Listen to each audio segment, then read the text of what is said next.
Hello guys, आप सबका बहुत बहुत स्वागत है। आज का हमारा जो अगला ये वीडियो है रिसर्च एप्टीट्यूड की इस प्लेलिस्ट में, इसका नाम है स्टेप्स इन रिसर्च।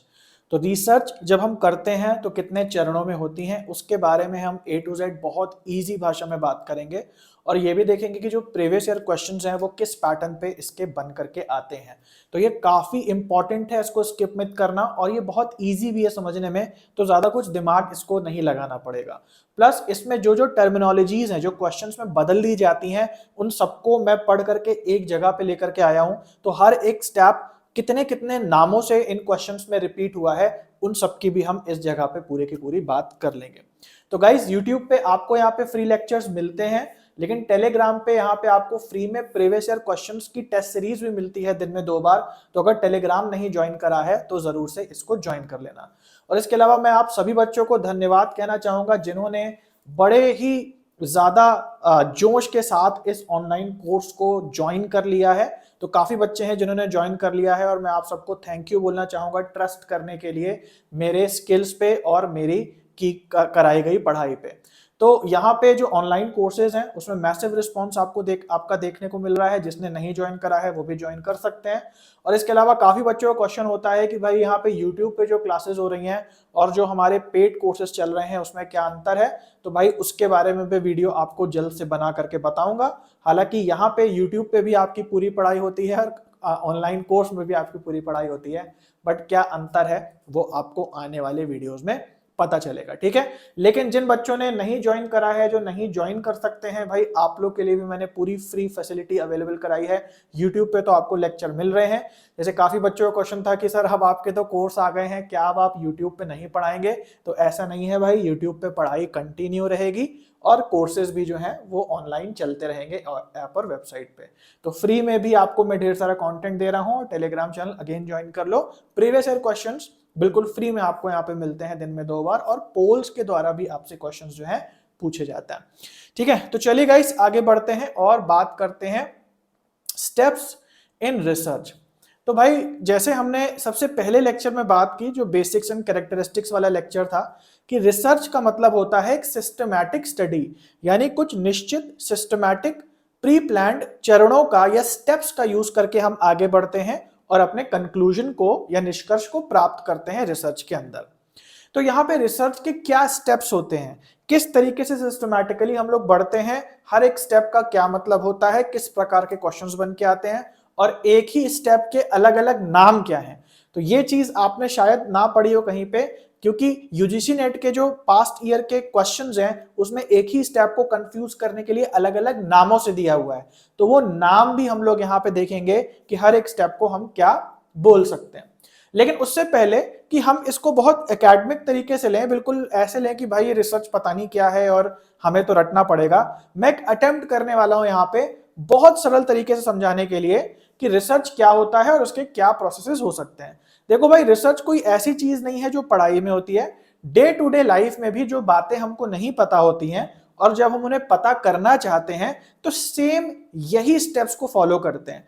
तो ऐसा कुछ पढ़ाई वाला इसमें नहीं है, बट बहुत नॉर्मल सी चीज है कि एक आम आदमी भी क्या करता होगा जब उसको कोई प्रॉब्लम आती होगी या उसको कुछ ज्ञान को प्राप्त करना होता होगा। एक छोटा सा लेमन एग्जांपल लेते हैं। जैसे मान लीजिए कि आज आपका केक बनाने का मन है, आज आपको मन हो रहा है कि भाई मैं केक बना के खाऊंगा या खाऊंगी, ओके। लेकिन आपके सामने एक चुनौती ये है कि आपके पास जो है अवन नहीं है ना। तो इसका मतलब क्या है, आपकी प्रॉब्लम क्या है कि आपको केक तो बनाना है लेकिन आपके पास अवन नहीं है। अब आपको क्या निष्कर्ष निकालना है, आपको कैसे प्रॉब्लम सॉल्व करना है, आपको कुछ ऐसा करना है जिससे बिना अवन के आप केक को बना ले जाएं, है ना। आप बिना अवन के केक को बना ले जाएं। तो भाई सबसे पहले क्या आया आपके दिमाग में, आया एक क्वेश्चन कि केक जो है वो विदाउट अवन कैसे बनेगा। अगला स्टेप क्या होगा, मान लो आपके दिमाग में ये प्रॉब्लम आई है, क्वेश्चन आया, अगला स्टेप आपका क्या होगा? अगला स्टेप होगा, हो सकता है कि आप अपने दोस्तों से पूछें, कोई अच्छा शेफ रहा हो, किसी को खाना बनाने का शौक हो, या सबके तो दोस्त कुछ अच्छे शेफ नहीं होते हैं, तो हो सकता है अगला आपका स्टेप हो कि आप YouTube खोल लें, है ना। तो ज्यादातर लोग यही करेंगे, YouTube खोलेंगे और उस पर टाइप करेंगे भाई केक विदाउट अवन, है ना। तो बहुत सारे वीडियोस आ जाएंगे और आपको बहुत ज्यादा आइडिया लग जाएगा कि भाई ये जो केक बनाने की बात मैं सोच रहा था ये कैसे बनेगा। तो इसके आइडियाज आपको यूट्यूब पे मिल जाएंगे। तो ये एक तरीके से क्या हो गया, ये हो गया कि आपने एक्सप्लोर किया, है ना। आपने क्या करा, जो डेटा बहुत सारा था आप उसके अंदर गए, आपने एक्सप्लोर करा, और अब क्या हुआ कि आपको यूट्यूब पे बहुत ज्यादा डेटा मिल गया। लेकिन एक प्रॉब्लम यहां पे और थी कि ये जितने भी वीडियोस आपने देखे ये सब एग वाला केक बनाने की बात कर रहे थे विदाउट अवन। अब आपको जो केक बनाना था वो एगलेस बनाना था, क्योंकि हो सकता है कि आप वेजिटेरियन है ना जी। तो अब यहां पे क्या हुआ कि YouTube पे आपको बहुत डेटा तो मिला, लेकिन यहां पे आपको एग्जैक्टली वो चीज नहीं मिली जो शायद आप चाह रहे हैं, लेकिन बहुत आइडिया लग गया। तो जो भी आपको YouTube को एक्सप्लोर करके, दोस्तों से पूछ के जो भी आपको केक बनाने की रेसिपी पता चली, हो सकता है आपने अपने दिमाग में अंदाजा लगा लिया हो कि हाँ भाई कुछ एक तरीका होगा जिससे हम केक को बना पाएंगे, है ना। उसमें अवन भी नहीं लगेगा, कुछ YouTube से आपने देखा, कुछ अपना दिमाग लगा लिया, और उसके बाद आपने एक कच्चा पक्का स्टेटमेंट बना दिया कि क्या विधि होगी जिससे आप बिना अवन के एगलेस केक बना पाएंगे, है ना। उसके बाद आप क्या करेंगे, आप एक्चुअल में एक्सपेरिमेंट करेंगे, यानी कि जो सामग्रियां हैं वो आप जुटाएंगे, है ना। आप पूरा डिजाइन, एक तरीके से कह सकते हैं आप पूरा डिजाइन बनाएंगे कि क्या क्या सामान चाहिए, क्या क्या नहीं चाहिए, केक पूरा बनाएंगे, और एंड में देखेंगे रिजल्ट कि हाँ भाई जो आपने सोचा था उससे वो केक बन पाया या नहीं बन पाया। मतलब ये तो मैंने केक का एग्जांपल लिया, लेकिन अपनी लाइफ में आप यही चीजें तो यूज करते हो। कोई प्रॉब्लम है, कोई बात नहीं पता है, पहले एक्सप्लोर करते हो, फिर उसके हिसाब से अपना एक कच्चा पक्का स्टेटमेंट बनाते हो, उसे करके देखते हो हुआ या नहीं हुआ, वही आपकी लर्निंग बन जाती है। रिसर्च भी इससे कुछ अलग नहीं है। अब यही जो बहुत इजी टाइप के स्टेप्स हैं इनको हम एकेडमिक लैंग्वेज में देखने वाले हैं, और उससे आप समझ जाओगे कि भाई रिसर्च के जो स्टेप्स हैं वो एक्चुअली क्या होते हैं। तो जैसे हमने यहाँ पे स्टार्ट करा था केक बनाने से, कि केक कैसे बनेगा हमें नहीं पता, इसको हम क्या बोलेंगे, रिसर्च प्रॉब्लम बोलेंगे। तो सबसे पहला जो स्टेप आता है वो आता है रिसर्च क्वेश्चन, केक कैसे बनेगा, वो भी एगलेस और बिना अवन के, है ना। तो रिसर्च का जो क्वेश्चन होगा वो दूसरी फील्ड का होगा, बट एक कंपेयर करके मैं आपको लेमन टर्मिनोलॉजी, बच्चों वाली टर्मिनोलॉजी, इजी भाषा में आपको बता रहा हूं कि रिसर्च भी ऐसे ही स्टार्ट होती है। एक प्रॉब्लम या एक प्रश्न दिमाग में होना चाहिए कि कोई सर्टेन चीज जो है भाई वो कैसे होती है, या वो क्या है, या वो क्यों है, कोई एक क्वेश्चन होना चाहिए, है ना।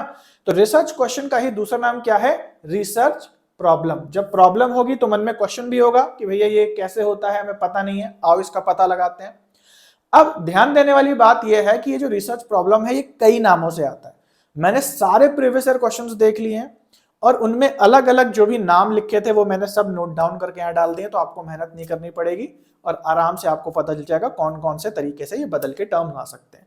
और सेम यही चीज पूरी हमने अपने कोर्स में भी की हुई है, तो पूरी पीवाईक्यू की एनालिसिस के ऊपर ये टू द पॉइंट कोर्सेज बने।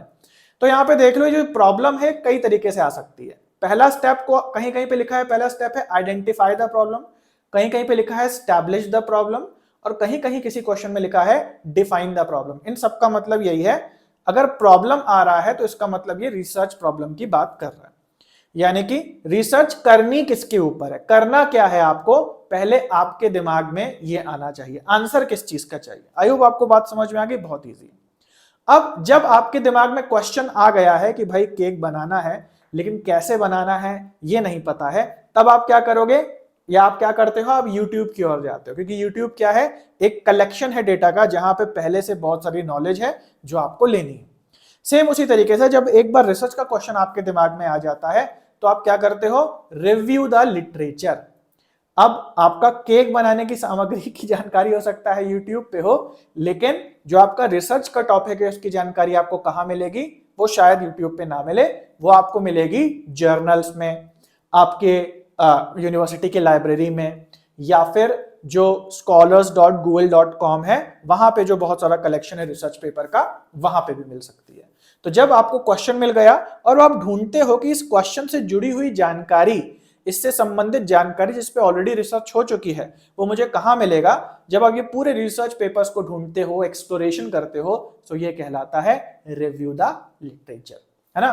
तो क्या मतलब है रिव्यू द लिटरेचर का, यानी कि जो भी स्कॉलरली रिसोर्सेज हैं, रिसर्च पेपर, जर्नल्स वगैरह, किसी स्पेसिफिक टॉपिक पे, है ना, उसको आप खोजने लगते हो कि आपको संबंधित जानकारी कहां मिल पाएगी। तो ये दूसरा स्टेप है। तीसरा स्टेप आता है फॉर्मुलेटिंग द हाइपोथेसिस। तो जैसे मैंने बोला, जब आप केक बनाते हो तो YouTube देखने के बाद आपको एक कच्चा पक्का आइडिया लग जाता है कि हाँ भाई ऐसे ही मैं बनाने जा रहा हूं केक, ये मेरा एक स्टेटमेंट है। तो सेम उसी तरीके से जब आप लिटरेचर रिव्यू कर लेते हो तो उसके बाद इतनी नॉलेज आपको हो जाती है कि आपको पता चल जाता है कि आप क्या करने जा रहे हो, वो कैसे होना है, और मोटा मोटा उसका क्या निष्कर्ष निकलेगा ये भी आपको थोड़ा सा आइडिया लग जाता है। लेकिन अभी ये डेफिनेट नहीं होता, अभी ये होता है टेंटेटिव स्टेटमेंट। तो हाइपोथेसिस का मतलब है कि जब आप अपने दिमाग में एक सॉल्यूशन बना लेते हो कि आपके रिसर्च प्रॉब्लम का क्या सॉल्यूशन निकलेगा, है ना, और ये बेस होता है आगे होने वाली रिसर्च के लिए। एक टेंटेटिव स्टेटमेंट आपके माइंड में बन जाता है कि हाँ भाई जो आप सोच रहे हो चीजें करने का, उसको आप वेरिएबल्स के फॉर्म में ढाल देते हो और ये एक रूपरेखा बन जाता है एक तरीके से आने वाली रिसर्च के लिए। तो आई होप आपको समझ में आ रहा होगा। मैं केक बनाने की रेसिपी से थोड़ा इसको कंपेयर करते हुए चल रहा हूं कि जैसे केक बनाते हुए आपको कच्चा पक्का एक स्टेटमेंट आपके दिमाग में आ जाता है कि हाँ ऐसे बनाएंगे ऐसे ही बनेगा, है ना, और आगे का जो प्रोसेस होगा उसी स्टेटमेंट पे निर्धारित होगा।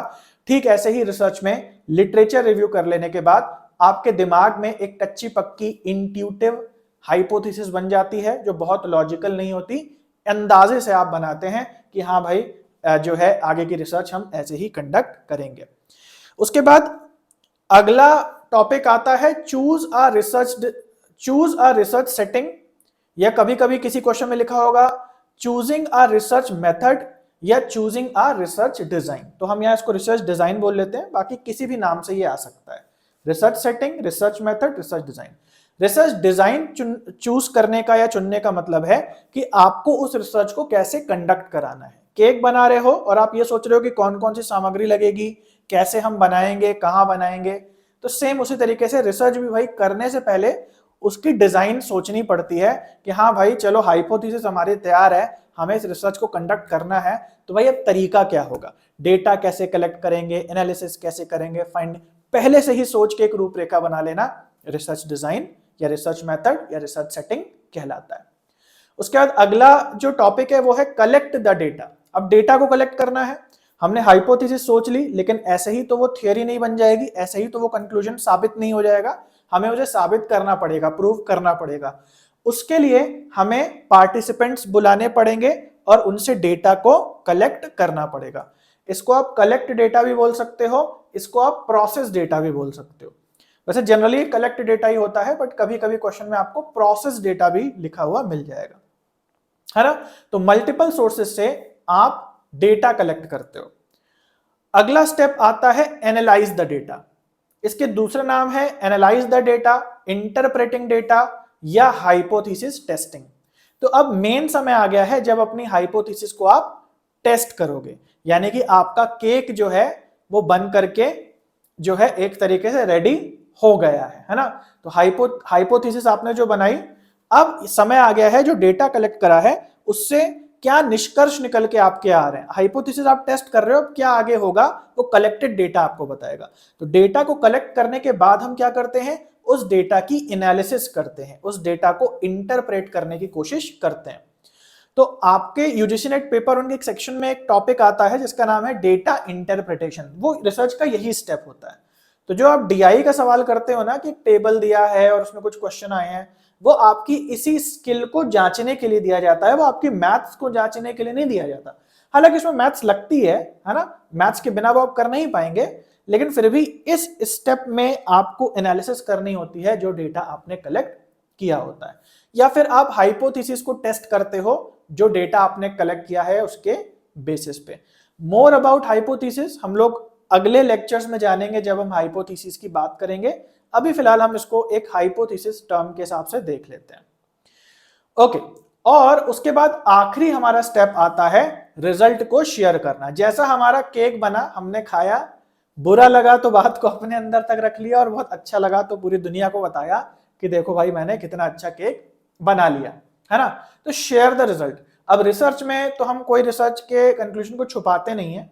रिसर्च में क्या होता है कि कंक्लूजन आपका सक्सेसफुली निकलता है हाइपोथेसिस से मैच करते हुए, तब भी आप दुनिया को बताते हो, और नहीं भी मैच करता है तो उसमें कोई शर्म की बात नहीं होती, वो भी दुनिया को बताते हो। जो भी आपका कंक्लूजन आएगा आप उसको 100% शेयर करोगे और वो आपका वैलिड रिसर्च भी माना जाएगा। ऐसा नहीं है कि अगर आपका कंक्लूजन उल्टा आ गया आपकी बनाई हुई हाइपोथेसिस से तो रिसर्च खराब हो गई, ऐसा नहीं होता। जानकारी तो सही है ना कि ये चीज काम नहीं कर रही है, ये भी एक जानकारी है, तो वो आप क्या करते हो, शेयर करते हो पूरी दुनिया से, जर्नल में रिसर्च पेपर डाल के या फिर किसी सिंपोजियम में अपना रिसर्च पेपर लोगों को बता के एंड सो ऑन, है ना। शेयर द रिजल्ट को आप फाइंडिंग या रिपोर्ट द रिसर्च आउटकम भी बोल सकते हो। तो ये जितने भी प्रीवियस ईयर क्वेश्चंस हैं वो सारे मैंने देखे हैं एक एक करके, और वो सारे पॉइंट जो उसमें आए हैं वो मैं आप सबके सामने ले आ रहा हूं। तो कोई आपको मेहनत ही नहीं करनी, आप बस इसको रट लेंगे, आपका काम हो जाएगा, है ना। तो शेयर द रिजल्ट या share the findings, report research outcome ऐसे भी बोल सकते हो, या रिपोर्ट द जनरलाइज्ड आउटकम भी आप इसको बोल सकते हो। जनरलाइज्ड आउटकम मतलब जो आपका कंक्लूजन आया है, या फिर आप थियोरेटिकल सैचुरेशन भी बोल सकते हो, है ना। तो आखिरी में रिसर्च में जो कंक्लूजन आता है उसको आप अगर ग्राउंडेड थ्योरी की रिसर्च कर रहे हो तो उसमें आप थियोरेटिकल सैचुरेशन भी बोल सकते हो। रट लो, ज्यादा दिमाग नहीं लगाना है, ऐसा कोई डीप से क्वेश्चंस नहीं आते। किस प्रकार के क्वेश्चंस आते हैं अभी हम लोग देखेंगे, वो बहुत इजी क्वेश्चन है ना। बट मैंने आपको नाम बता दिया, आप बस रट लें कि भाई कंक्लूजन को हम थियोरेटिकल सैचुरेशन भी बोल सकते हैं, है ना। तो कंक्लूजन क्या है, फाइनल पार्ट है भाई रिसर्च का, और लॉजिकल मैनर में सब कुछ हम लगाते हैं एक जगह ताकि लोगों को बता सके। वही थियोरेटिकल सैचुरेशन का भी मतलब है कि क्वालिटेटिव रिसर्च में जब एक थियरी फाइनली मैच्योर बन जाती है और उसके आगे कोई फाइंडिंग नहीं मिल रही होती तो हम कहते हैं थियरी सैचुरेट हो गई है। मतलब थ्योरी के आगे जब और कुछ आगे नहीं निकल के आ रहा तो उस पॉइंट को हम कहते हैं सैचुरेशन पॉइंट। तो ये भी एक प्रकार का आउटकम है। और रिपोर्ट राइटिंग भी इसी में आ जाता है, मतलब जो आपने रिसर्च करी है, जो आपका डेटा वगैरह आया है। अब केक बनाओगे तो भाई रिपोर्ट तो नहीं लिखोगे उसकी, बट रिसर्च क्योंकि सिस्टमैटिक है तो पूरा आपको समराइज करना पड़ेगा, एनालिसिस करनी पड़ेगी, इंटरप्रेट करके पूरा आपको प्रॉपरली दिखाना पड़ेगा दूसरों को, है ना। तो ये आई होप आपको समझ में आ गए। 7 स्टेप्स मैंने आपको बताए हैं। किसी किसी किताब में ये 8 बन के लिखे होंगे, किसी में 10 बन के लिखे होंगे, या किसी में 6 बन के लिखे होंगे। सबका अपना अपना तरीका इसे बताने का होता है, बट मोटे मोटे तौर पे देखा जाए तो लगभग यही पॉइंट्स होते हैं, है ना। एक बार फिर से देख लेते हैं। सबसे पहला पॉइंट है रिसर्च क्वेश्चन आना या रिसर्च प्रॉब्लम आपके दिमाग में होना कि काम क्या करना है। दूसरा पॉइंट है लिटरेचर का रिव्यू, यानी कि जो रिसर्च क्वेश्चन है उससे जुड़ी जानकारी को खोजना जर्नल्स में, रिसर्च पेपर्स वगैरह में। तीसरा पॉइंट है फॉर्मुलेटिंग अ हाइपोथेसिस, जो जानकारी आपको मिल गई है उसके बेसिस पे कच्चा पक्का टेंटेटिव स्टेटमेंट बनाना, एक टेंटेटिव सॉल्यूशन बनाना।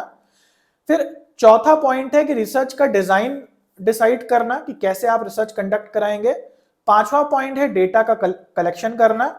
छठा पॉइंट है उस डेटा के एनालिसिस करना। और सातवां पॉइंट है कि जो भी फाइंडिंग्स आई हैं उनको लोगों तक बताना या रिसर्च पेपर उस पर प्रकाशित करना। ओके, अब हम बात करते हैं कि किस प्रकार के जो क्वेश्चंस हैं वो इस पे बन करके आते हैं। देखो, तो कोई भी बहुत डीप क्वेश्चंस इस पे बन के नहीं आते हैं, हाँ, लेकिन आते बहुत सारे हैं, बहुत क्वेश्चंस आते हैं इस पे बन के, है ना। लेकिन जो कंसेप्ट है वो सेम होता है कि आपको अरेंज करने होते हैं रिसर्च के स्टेप, दैट्स इट। इसके ऊपर कोई खास क्वेश्चन नहीं आता, लेकिन हर बार आता है। देखो जैसे यहाँ पे मैं 2023 का लेटेस्ट क्वेश्चन भी लेके आया हूं, है ना, लेकिन आता हर बार है। तो आप बस ये रट लेंगे ना एक बार, और मैंने तो आपको अलग अलग शब्द भी बता दें किसकी जगह पे क्या यूज होता है, तो आपका कोई भी क्वेश्चन जो है रिसर्च स्टेप्स का गलत नहीं होगा। और कुछ क्वेश्चंस जो है वो इजी अंडरस्टैंडिंग से भी आपको, जो मैंने आपको डेफिनेशन समझाई है, कुछ क्वेश्चंस जो है वो आपके इससे भी बन जाएंगे। जैसे ये हम क्वेश्चन देखते हैं, 2 स्टेटमेंट यहाँ पे लिखे हुए हैं। पहला कह रहा है जो लिटरेचर रिव्यू है वो जो फाइंडिंग निकालता है रिसर्चर, उसको समझने में या उसको समझाने में काम आती है। तो लिटरेचर रिव्यू जब हम करते हैं तो हमें जो जानकारी मिलती है लिटरेचर को पढ़ करके, उससे जो हम कंक्लूजन निकालते हैं वो कंक्लूजन कहां स्टैंड करता है, कैसा कंक्लूजन है ना, किस चीज पे कंक्लूजन निकल चुका है, हम किस चीज पे कंक्लूजन निकाल रहे हैं, पहले रिसर्च में क्या हो चुका है, ये थोड़ा समझने में हमें मदद करता है ना। तो यहाँ पे अगर लैंग्वेज देखें तो लिखी है literature helps the researcher with the interpretation of his और हर फाइंडिंग। हमारी जो खुद की फाइंडिंग है वो भैया क्या हमने फाइंड करा है, ये हमें कैसे पता पड़ता है, जब हम लिटरेचर रिव्यू करते हैं। और दूसरा स्टेटमेंट है review of literature is not of any help in learning different theoretical and methodological approach to your research area. कि लिटरेचर रिव्यू जो है हमें मदद नहीं करता है अपने रिसर्च एरिया के थियरीज वगैरह को समझने में। तो सेकंड पॉइंट गलत हो जाएगा। बहुत इजी सी बात है कि भाई बहुत काम का होता है लिटरेचर रिव्यू, और यहां लिखा है does not of any help, किसी काम का नहीं है, तो बहुत काम का होता है, इसलिए ये पॉइंट गलत है।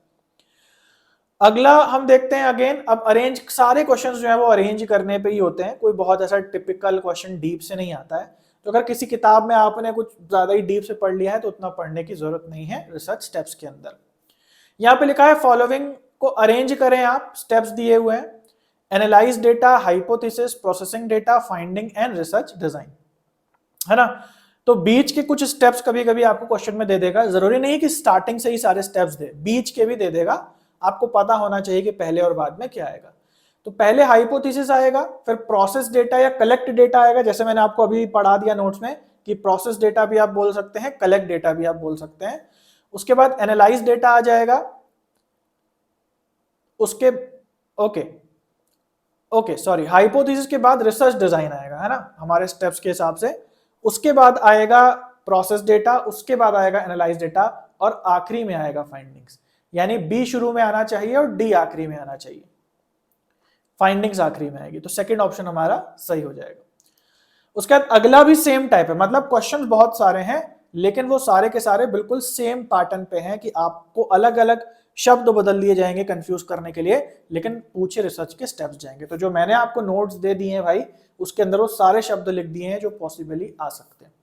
अगेन यहाँ पे है डेटा को कलेक्ट करना, लिटरेचर को रिव्यू करना, रिसर्च आउटकम को रिपोर्ट करना, रिसर्च प्रॉब्लम को आइडेंटिफाई करना, और एनालाइज और इंटरप्रेट करना। तो आपको पता है रिसर्च प्रॉब्लम या रिसर्च क्वेश्चन जो है वो सबसे पहले आता है। सबसे आखिरी में क्या आएगा? रिपोर्ट करना, रिपोर्ट राइटिंग सबसे आखिरी में आएगी। तो डी सबसे पहले आएगा और सी जो है वो आखिरी में आएगा, सबसे इजी, है ना। सो गाइस, आई होप आप लोगों को अच्छा लगा होगा और आप लोगों को आज पूरा समझ में आ गया होगा कि भाई रिसर्च स्टेप्स क्या होते हैं। टेलीग्राम चैनल भाई ज्वाइन कर लो, जिसमें आपको फ्री प्रीवियस ईयर क्वेश्चंस मिलते हैं डेली प्रैक्टिस करने के लिए। गेम चेंजर साबित होगा आपके लिए, क्योंकि और कोई ऐसा प्लेटफॉर्म नहीं है जहां पे आपको एक्चुअल प्रीवियस ईयर क्वेश्चंस मिलते हैं टेस्ट सीरीज के फॉर्म में।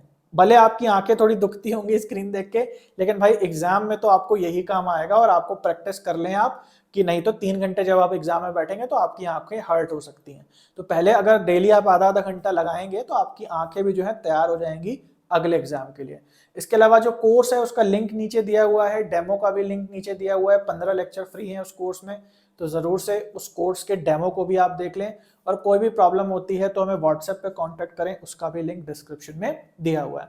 तो चलिए guys, thank you for watching. Video अच्छा लगा लाइक करो, शेयर करो इस वीडियो को, चैनल को जरूर से सब्सक्राइब करो। मिलते हैं अगले वीडियो में, तब तक के लिए सभी को बाय और टेक केयर।